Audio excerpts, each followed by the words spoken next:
where there was this misnomer that millennials were never going to purchase homes. And the reason for that misnomer is because if you look at the 30-year-old millennial, here I've got age on the x-axis here, and I'm just comparing homeownership rates for different generations at the same age. So the 30-year-old millennial had a homeownership rate that was about 6 percentage points lower than their generational predecessors, the Gen Xers and the baby boomers. And so people were looking around, seeing that number and saying, okay, well, this generation is not interested in homeownership. They don't want to buy homes. And that's just not the case. Our research has shown that millennials are very much interested in homeownership. They're just doing it later in life than their predecessors.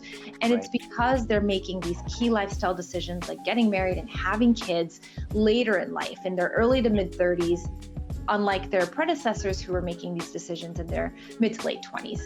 And as evidence of this trend, when you look at the 42-year-old millennial, their homeownership rate is, right in line with the Gen Xer at the same age. So again, this is a generation that has a homeownership rate just over 50%. There's a lot of millennials on the sidelines, still aging into their 30s, waiting to make that decision, waiting to jump into homeownership. And I think this really is a tailwind for housing demand.